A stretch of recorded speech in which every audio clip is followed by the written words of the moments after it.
little hermit crab, finding a good shell is super important. If the shell is too small or too big, hungry predators can reach him much too easily.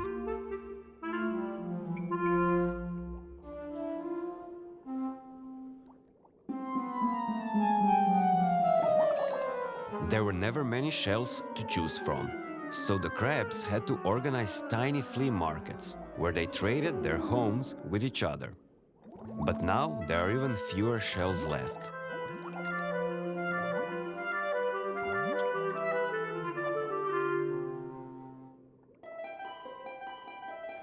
Seahorses aren't exactly great swimmers.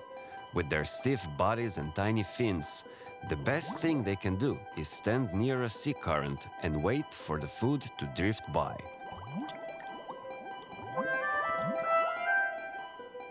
To prevent being carried away by the currents, they hold on to seagrass with their tails.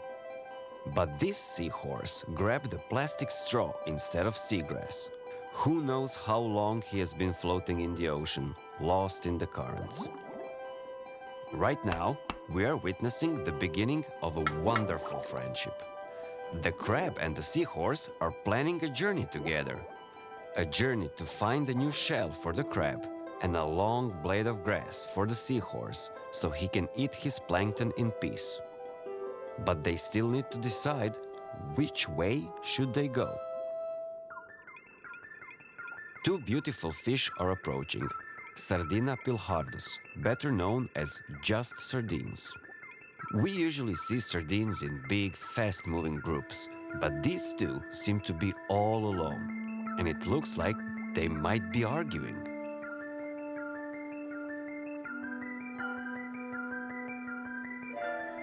The seahorse, of course, has no trouble keeping both of them in sight.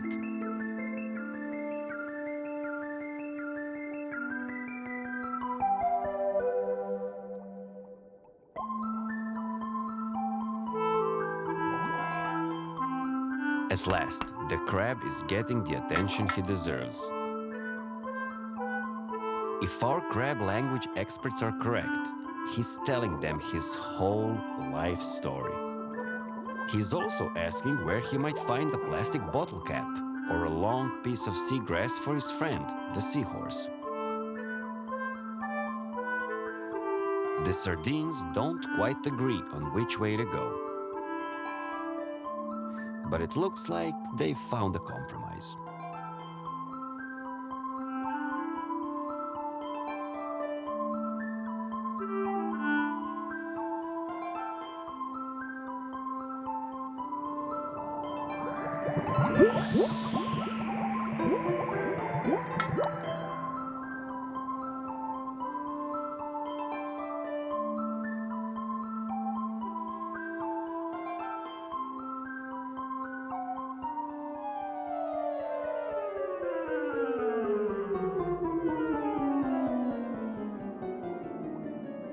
They were searching for caps and straws to help them, but they definitely didn't expect the sight in front of them.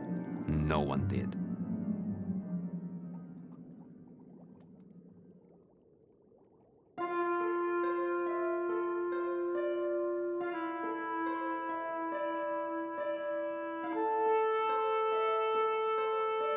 The trash has ruined all the nature here. The colorful seafloor has disappeared and is now covered in green algae. There are no more sea creatures who used to be their friends.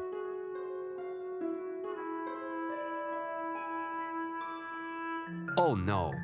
Who knows what scary creature might be hiding in such a dark place? A reddish-brown shell, a tail, and flippers? It's a loggerhead turtle.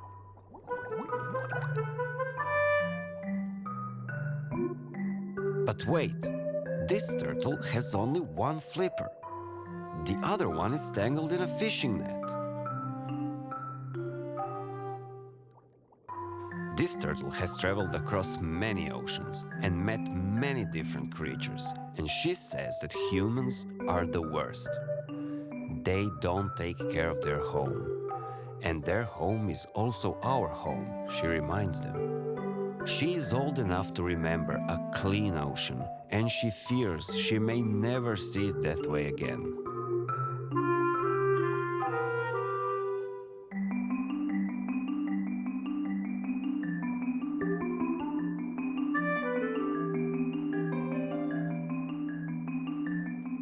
Different types of waste take different amounts of time to break down. A car tire can take 50 to 80 years or more. A tin can about 200 years. Parts of cars or ships between 100 and 500 years.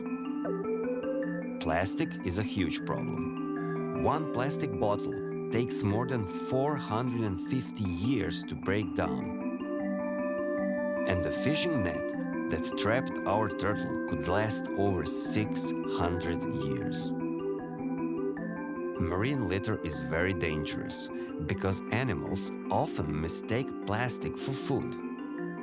Trash in the water causes algae and other plants to grow too much and destroy homes of the sea animals. And the noise humans create echoes louder and louder throughout the ocean, scaring many creatures. The growing piles of waste change the seafloor, make it hard for corals to grow and destroy habitats. But this is not a reason to cry. We should all follow the turtle's example and sort our trash properly. We have to start with small steps. Everyone can help. No matter how long it takes, step by step, we can fix things.